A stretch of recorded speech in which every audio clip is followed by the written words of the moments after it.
Hello and welcome to the second ever Board Crazy Top 10. My name is D, and joining me today... I'm Graham. Yeah. And I am Will. Yeah. And I have a lot of anticipation for this list. Why is that, D? Well, if you somehow have not seen the title to this video, this is our top 10 most anticipated games of 2020, which is the current year. So these are games, as of now, that are scheduled to come out over the course of 2020. That haven't been officially released yet, as far as we know. So, again, one last thing before we get to the list, as far as the order this time, because, again, our tastes are kind of, our own. There's not a whole ton of overlap on this list as far as games, and, like ranking them is kind of difficult because we haven't actually played them. So this list it's going to be 10 games, so it's going to be alphabetically, just for the sake of simplicity. That seems fair. Because it's hard to say, like, our collective number one. I wholeheartedly disagree. Well, I don't care, Will. What's number one, D? So, alphabetically, we're starting with the G's. A through F, get your stuff together. Come on. Get out. What are you doing? That letter. This is a game that Graham and I are both interested in. Nice. At least. Aha. This is Glory, a game of knights. Okay, so I'm going to be doing the designers and the publishers, and I might get some names We're wrong. having him pronounce There it. are some European names in here. This one is designed by Dominic Lear-Mucha. I'm hoping it's You Mucha. couldn't possibly pronounce that correctly. And Marcin Wistal. I think it's how you pronounce it. They have their nicknames in there. There's Let me Lear and see. Wiss. Maybe I should be doing this. And it's published by Strategos Games. Why don't you use nicknames? Because that's what they were listed as. Okay, Martian Wistal, probably. Yeah. Ha! I didn't do that badly. Okay. Anyway, this is a game about knights. It is. If the title didn't give it away. Game of Knights. Come on, D. This is a game about, like, medieval knights, obviously, but, like It's a jousting tournament. and just, like, trying to earn honor and stuff from, like, fair maidens and what have you. As a white person, I feel particularly drawn to this game.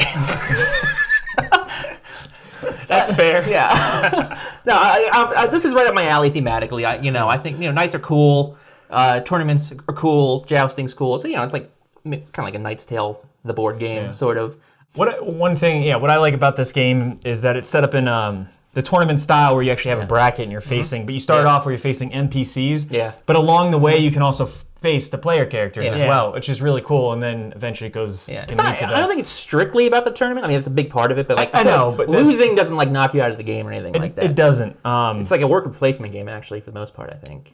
Yeah, you got to build up your armor and your. Yeah. I think you have to upgrade the armor and your steed and everything. Yeah. I think that part of it. I mean, I didn't have it on my list, but the worker placement to build up your guy before the joust is what really excites me. I think there is a little bit of a push your luck aspect. It is dice rolling. There is. But it seems like they've and just going through the forums and their Kickstarter and stuff like that. It seems they're trying to put a lot of emphasis on making sure you can mitigate that luck. Yeah. One of the coolest things about this game, though, is the designers are medieval reenactors. I thought you were going to say, are medieval knights. They kind of. So there should be some, historical accuracy to it. Sure. I would hope. You can see it in the artwork too. Yeah. That they put an emphasis on, I want this game to be as historically appropriate and realistic as possible. Yeah. I really love it. I'm excited for this game. It seems like it'll be a home run. What's number two, Dave? Number two, dropping down to K. This is a game that only I put on my list, but it was ranked pretty highly. It's a game called Kingswood. Designer is Henry Audubon, and I think I got that right. And the publisher is 25th Century Games. I think you nailed it that time, Will. Good job. Thank you, D. Yeah, keeping it Western for you. It's just it's a cute, simple, sort of fantasy-themed board game. It's the developer. There is the designer, rather, is the designer of Parks, which was released last year. It had some. It seemed like it was actually pretty popular. Had some success. Yes. Kingswood. It's a game where all the players are in control of a group of adventurers, but you take turns controlling the group and just determining what they do. There's a rondel mechanic to it, which I usually enjoy in board games, I must say. Well, yeah, there's a rondel. It's rondel and worker placement. Yeah. There's like a rondel of cards, Yes. and each card can give you different like resources that you need to, when you get to the forest. Yeah, you can go and go in and fight monsters. So yes. you collect. I thought that looked really cool. Yeah, it looks like this. It's not a heavy or maybe even particularly significant game, but it's got a lot of cute art. The mechanics sound pretty simple to grasp, but I feel like there could be Yeah, it looks like a neat little light game. Something down my alley. Yeah, something that I hope we'll play on the channel later this year. Yes. Just like most of these games. Maybe not this next one, though. Sounds good. Yeah. This next one, this was on Graham's list quite high. This is a game that may exist. Legends of Sleepy Hollow. It exists. Yeah, it's going to happen. It's going to happen. All right, before we say... Will, who's it by? Go ahead. Just say who's by him. Okay, so the designers for this one are Ben Pitchback and Matt Riddle. And it's... Not the wrestler. Not the wrestler, and published by Dice Hate Me Studios. Oh. Studio that we're familiar with, because they did like Bottom of the Ninth. Yeah. Did they do? It's the same logo. Yeah, Dice Hate Me. Yeah, so New Bedford, they did Bottom of the Ninth games. We played some of their games. I feel like there's I don't know, something else probably we're in missing over there. Probably in that section with Maybe. those. I don't know. Graham, you had something you wanted to say about this? Well, anyway, so yeah, I mean, it does seem like there's a little bit of confusion or disorganization just in getting this game out there. It keeps getting pushed back. They still are planning for a 2020 release, but let's hope it comes out in 2020. But what is But anyway, it's a cooperative game, like an adventure campaign game where players will use actions to interact with their environment, investigate stuff. Trying to find Ichabod Crane, I believe. Yeah. And He's so been missing for 3 days. But what really I love about this game is I love the Legends of Sleepy Hollow. Ever since I was little, I always it was one of my favorite books to read around Halloween time, and Tim Burton made that killer movie. that awesome. It's a good movie. It's a really good movie. I wasn't being sarcastic. I love that movie. Okay. It's my sounded favorite. sarcastic. It's literally my favorite Tim Burton movie. Whoa! Yeah. I don't like many. That's Tim a Burton discussion for another day. That movie's but anyway, really cool. I do expect the artwork to be really nice. It looks cool. Yeah, it does. Any The other Dice Hate Me games are all the artwork. I think is a key part of it. It's really nice they to usually look do a good at. job. So that combined with the story and the cooperative mechanic, I think is gonna be. It's a pretty interesting idea, and I'm excited to see it. And play it. The 4 playable heroes, or is it 5? They're really cool. Like they're based on sort of traditional like gaming and like tabletop tropes. So that you have like a tank guy, you have a monk guy, you have a guy. There's a woman who uses bows, so she's like long range, and I like the idea that over eight chapters you're gonna get like attached if you play as the same character, and you can sort of develop their story together. Yeah, I like that you chose that because I didn't know I hadn't heard of it, and then I looked at it because of you, and then I sort of geeked out over it while like going through its Kickstarter page and everything. Yeah.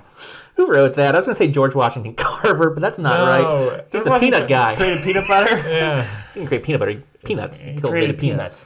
Wait, who is it? It's Irving. Irving. Thank you. Is it George Washington Irving? No, it's Washington. Julius Irving. Washington Irving? Is it just? I think it's just Washington. We should look it up. Look it up. Washington Irving. There's no George at all, apparently. Washington Irving. Well, I'm calling him George Washington. George Washington. What's Barbara number 4, D? Number 4, down to the O's already, bottom half of the alphabet, getting it done this year. This was on both of you two's lists. This is Oceans, a sort of a sequel, I guess, to Evolution. It's in the Evolution series. This one is designed by, bear with me, Nick Bentley, Dominic Crapuchet, I don't know how to pronounce that one, Ben Goldman, and Brian O'Neill. At all? And it's published, 4 designers. And it's published by North Star Games, as was same Evolution. as Evolution. Evolution. So this one, as you can probably guess, set in the water. Yes. Yeah. Well, I chose it because I really enjoyed Evolution. I love in Evolution how the theme and mechanics work so well together. And so I imagine that's going to happen the same way in this game. But there's a few extra things to this. Like they created an extra deck called the Deep, which you can actually. It includes like the Kraken, Leviathan. So it's I think it's going to be an interesting twist on on what they're typically, I think they try to be a little more scientific games. It's The reason I liked it, Graham, was because I honestly, you guys knew I was probably the least positive in regards to evolution of us three. But then when I looked at Oceans, and then like I saw first off mechanically and from a gameplay aspect, it's a completely different game. This is a card-based, like almost like a deck builder kind of a game. So that's different. So they changed up the gameplay mechanics. But then, like doing things like adding like the Leviathan and adding in the Kraken, it feels like the game is trying to be a bit more fun than Evolution was. That was my problem with Evolution. It was thematically brilliant and tight enough with gameplay, and I saw objectively how well it was designed, but I didn't think it was particularly fun. Yeah. And then Oceans, I looked at it and I'm like, I feel like taking it a little bit easier on theme this time, and they're just trying to be as fun as possible. And I feel like the ultra colorful artwork and stuff, that's sticking around. Yeah. I mean, maybe fits Oceans better than it ever did Evolution. With Evolution, I could see that. Yeah. Yes, Will? 5. This is a game on Graham and I's lists. This is a game that Will will not like. It's Project L. I picked it just for the name. Yeah? That's it. No. Project L. Who's by, Will? God, this one's the one I least looked forward to doing. This one is designed by Michal Mikish. I don't know. There's that little symbol on the ass. John Sukal and Adam Spanel. And it's published by Board Cubator. D, can you do their names? I'm guaranteeing it's not... I hope it's not Spanel. Michal Mikish, probably. Yeah. Jan Sukal and Adam Spanel. I'm assuming it's German. I don't know. I was close. I don't think they're German. I think they're like some of them might be Ukrainian German. or sorry, not Ukrainian. Germanic. I'm gonna take a guess and say D got a little bit closer. Probably not. I hope it's not Spanel. This is a sort of like Tetris-y sort of puzzle game where you're trying to fit blocks into spaces together on cards, sort of game that Will will not play because he'll play it. We'll make him play it. He's not going to like it. He doesn't like puzzles. But this looks really neat. Yeah. Super quick gameplay. You get a few actions every round to like put pieces down or upgrade pieces or grab new boards to play your pieces on. And once you complete it, you just get points or new pieces from the set or from like the draw piles, and that's kind of it. But it looks so clever. Anyway. Yeah, I mean that's why it kind of includes a lot of mechanics that I like in a game. It's exactly. It's an abstract puzzle game. It actually has engine building qualities to it.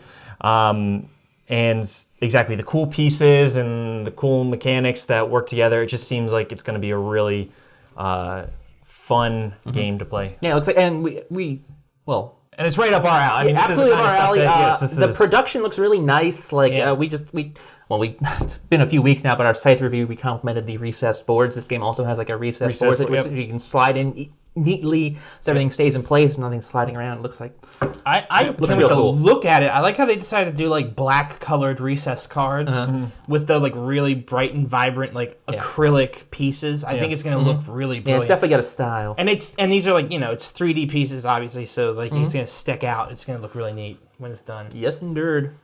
Next up, game on Graham and Will's list again.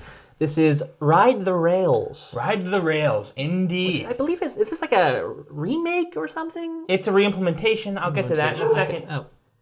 This one, Ride the Rails, designed by John Borer. I think he's going by a pseudonym here of Henry Wu, though, or something like along those lines. Interesting. Pen name? Yeah, and then it's published by Capstone Games. It's the second in their Iron Rail series that they're doing. It's a series of really, well-designed Irish Gauge games. Yes, the first of those, which may be on the channel at some point. And yes, Ride the Rails is a reimplementation of Rail USA, but it's given some touch-ups and mechanics, and then artwork from Ian O'Toole, who also did the artwork for Iron Gauge and Irish Gauge, and so it's gonna look, at the very least, like it's gonna have a really awesome palette. Yes. The gameplay does sound interesting. I think what's happening is a railroad is being built. You're trying to transport people all around the United States. I don't know if it's... Yeah, I think the stock board is the United States, but I think the game's coming out with expansions for England and Germany, too. Yeah. So it'll have multiple maps, but yeah. Every round, a new railroad company comes out on the board, and every round, players are going to be taking a number of actions. I think it's like I think there are 4 phases per round. But you're going to be taking shares in railroad companies, and then you're going to be delivering passengers on on your new railroad or whichever one you choose that round, and you're going to be getting points if you're successful. But I think that's always fun, like managing shares, doing the train stuff. That's going to be fun. But I think the part of the gameplay that intrigues me the most is that other people can buy shares into railroads that you're transporting passengers on. So if you score points for a passenger, you might inadvertently score points for one of your opponents, and that I think is going to be really interesting. Sort of works too? I think there are similarities. I mean, they're all in the same series. Yes, that makes sense. All right, number 7. This was on my list exclusively, but these guys have seen it. This is Rocket Man. Not to be confused with the Elton John song. Will, who's it by? I only thought it was a movie. No? It's a song? Yeah. Oh. It's a Martin Wallace game. I know that much. It's designed by Martin Wallace and published by Phalanx. Or Phalanx. Phalanx? I think it's pronounced Phalanx because it's like the Roman formation. Yeah. This should be a very quality product coming to Kickstarter pretty soon, I believe. It's a sci-fi game, but it's a very sort of very near future, very realistic. I feel like sci-fi game where it's about humans trying to colonize somewhere else in the solar system, and you're building up resources, presumably. There's not a whole lot of information on it yet, but, there may be a bit of a push your luck element even, like choosing when to launch, where to launch, that sort of thing. The art looks really cool. It's supposed to be pretty, I think, fast-paced. Yeah. But it does seem like it's a very cool concept of a game. It's very realistic, very inspired by the real life rather than aliens and conquest and that sort of sci-fi. Which is I think that's pretty typical of Martin Wallace, right? He usually sticks to Earth, But no, I mean he tries to keep a level of realism in his. Sure. It's a deck builder too. We should point that out. This is more of a card game. There is a board that comes with it, but it's meant to be sort of a display for cards. It reminds me a lot of London, another deck builder that he did. Except this one's more objective based, and I was close to putting this on my list, and from what I've heard, it's a bit more relaxed and smooth than some of his other deck builders. For instance, there's iconography on the cards, and I guess you can, unlike some of his other games, you can do all the actions on the cards, not just some of them, stuff like that. He tried to streamline it seems, to make the game as playable as possible. Well, it works for me. I mean, London's great, but it's scary. All right, so number 8 on the list. This is a will game. This is Sleeping Gods. Sleeping Gods is designed by Ryan Lockett, I'm going to say is how you pronounce his name. Sure. And published by Red Raven Games. Yes. Not to be confused with Sleeping Dogs, the video game, which I quite enjoy. Okay, so basically, what this game is the build-up to the story is that you and up to 3 other players are playing as basically the captain and crew of a steamboat that has basically gotten lost in some sort of, from what I can tell from the artwork, almost like a tropical. It's kind of like a Lost World situation. Yes. Like Professor an Challenger exotic sort of location, and you're working together through. It's a campaign game, so it takes place over a series of sessions, and you can stop and start whenever you want. You have save points basically. Yeah. So what you're doing is there's an atlas, like a book of maps, and you're exploring them. And as you explore, you're going to have quests and objectives, and you're trying to collect, I think, 14 totems over the course of the whole game. And if you collect those, you can leave this exotic lost world. Yeah. And at its core level, just being an exploration game in this kind of setting, it's sort of like Lost Expedition, but if you took that, just the basic concept of it, and blew it up to like a 10+ hour game. It looks really cool. Really good awesome. art. It's got one of those it's like the game is in a book, right? Like kind of like I think stuffed fables sort of. There are player cards, there are objective cards, and then there's an atlas that's like a book that opens, and then there's arrows up, down, left, and right. Yeah. So as you're maneuvering your boat, you can flip pages and stuff and explore the map literally, and like you would in a video game. It looks really neat. I'm always kind of wary about legacy games or campaign games, but I was going to say we never do those kind of games, and we have they're a big 2 commitment. kind of campaign games on our list so especially far. Tough for us because we don't usually revisit games that often. But so I mean it's gonna be fun. I like, and some of the quests, it's like you search for people. Or you can go looking for treasures and stuff. It just sounds right up my alley in regards to like all the like them cool little. I love adventure movies like Indiana Jones and stuff, and it seems like this game is sort of inspired by stuff like that. All right. Neat. Number 9. This is on Will and Graham's lists. This was at the top of Graham's. I don't know about Will's, but this is, I'm going to pronounce this, Takenu, Obelisk of the Sun. Obelisk? Obelisk. Obelisk? Obelisk? Herbalisk. It's Obelisk. I'm almost positive. Obelisk. Well, who's this game by? This is designed by Danielle Tashini and David Turkci. How do you want to say that one, D? Oh, gosh. Turkci? Turkci? Probably? Yeah, Turkci. Turkci? Turkci? Turkci. And it's published by Board and Dice. We're good at names. We're great at names. I think they're kind of I think they're established designers as well. I think one of them did Teotihuacan. Teotihuacan? Whatever. The City of Gods, and then do you say David or David? How do you say his? I don't know. Well, there's an accent. David, probably David. And he did Anachrony. Yeah, he did Anachrony, yes. So which are both it's like a super well-known, team. popular games. Designers coming together. That's good. So this game, I'm really excited for. It's what's it about? Well, you're better at the description of the theme. It's about an obelisk of the sun. So it's about the Egyptian gods, and what you're trying to do is draft dice, which represent each. There's like 6 dice colors, and each dice color is related to a specific god. So like Horus, Ra. Sure. Osiris. I don't know if he's actually one of them. But basically, as you're drafting dice, you're going to be getting resources and building. Like you're going to be building farms or buildings or collecting resources. You're trying to create a beautiful city. Is essentially the goal of the game. Yes. And that's how you win. And there's like cycles. Yeah. And but the coolest part, and I think Graham would agree, or one of the coolest parts, is that they have this big obelisk component, and then the sun will be in different areas of the board as the game goes on, creating shadowed areas. Kind of like photosynthesis. Yes. Yeah. And the shadowed dice, the dice that are in the shadows either become tainted or they become forbidden. And forbidden ones you just can't take. But if they're tainted, you can still use them. But at the end of rounds, I believe you could lose points and get punished for having them. How dare you. Really interesting, really awesome dice drafting mechanics. Yeah, well, yeah, then that's one of the things that drew me to this game. I love the dice drafting. And the rotating, that was the best part about photosynthesis, was the rotating board and have to manage the shadows and stuff like that.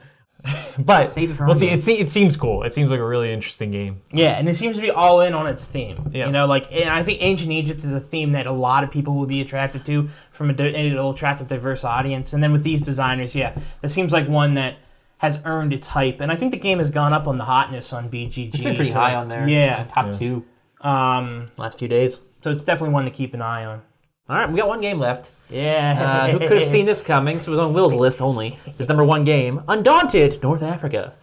Hell yeah. Okay, so this one is designed by Trevor Benjamin and David Thompson, just like the first one, and published by Osprey Games, just like Undaunted Normandy. He only likes it because he can pronounce the designer's names. He just nailed that one. No questions. Good old... he somehow messed it up, probably. Anglo names. Osprey. No. Okay. So, Will, what is North Africa providing that Normandy does not? Well, it's a 2-player game, just like Undaunted Normandy. You have instead of Undaunted Normandy was USA versus Germany. This one is going to be Britain versus Italy. Oh, so Germany. Interesting. No, the Italians had Rommel. Just to start off, the North African theater of war in World War II is probably the most overlooked by popular culture. There aren't many movies about it. Not anymore. There were a few in like the 60s and 70s. Patton. There aren't many games about it, especially outside of like the hardcore wargaming scene. So to get a broader appeal, entry-level kind of war game set in North Africa is not only awesome because we get to play it, but it should educate a lot of people about, like, people will be like, oh, the Italians were there? Yeah, they fought just as heavily as the Germans did in that area. So basically the core of the game is that you're playing as the British long-range forces, you're playing both sides, like L detachment. Well, yeah. Well, so the idea is that they're using long-range vehicles to go and attack the Italians. You have to, it's big open deserts and stuff. Tanks. And what does the game offer that Undaunted Normandy doesn't is new kinds of units. You have tank units. You have, I think they're going to be like long-distance vehicle units. They're going to be reconnaissance planes. Okay. And also just all new like infantry units and stuff. So it's gonna feel. I think it's gonna move. I think one thing you complained about. Now I can't speculate. I mean, I'm only speculating. Is the one thing you complained about Undaunted Normandy is that it takes forever to move across the map. Mm-hmm. I have a feeling this one's gonna be an emphasis on moving and getting to places quick and getting out and sabotaging and getting out. Mm-hmm. It's gonna be really cool, and I can't wait for it. Yeah, we'll probably be playing that on this channel. Maybe get Graham on that one. He hasn't played that yet. Well, I was gonna say I haven't even played Undaunted Normandy, so yeah. I missed out on that one. Drop you into North Africa instead. So that was 10 games that we are looking forward to this year. In 2020. 2020. Thank you for watching this video. Hope you are looking forward to these games too, because we're probably going to play them on this channel. Some of them, hopefully. Sometime. What games are you looking forward to? Yeah, of course. Let us know your anticipated games for 2020. Maybe there's stuff we missed. Probably there's guaranteed stuff we missed. So sure. Let us know. Maybe we'll play some of those games too. Nope, there's only 10 games coming out in 2020. We didn't miss any. Nailed it. Participating all of them. We're so good. Yeah. Of course, any comments you want to leave, let us know. Any thoughts you have, other lists you want us to do in the future? Obviously, this is just our second one, so there's more down the line. Yeah, the first one seemed quite popular. Hopefully this one is as well, and if that is the case, we'll keep doing these. Also, subscribe to the channel if you haven't yet for more content like this. It's coming out on Monday, I believe, so come back Wednesday for our next review of whatever that is. Not sure where this is at, but it's coming up. Sorcerer City, doesn't matter though. Wednesday review, Friday gameplay every week. So yeah, look out for that. Thank you again for watching, though. Until next time. Toodles. Bye. See ya.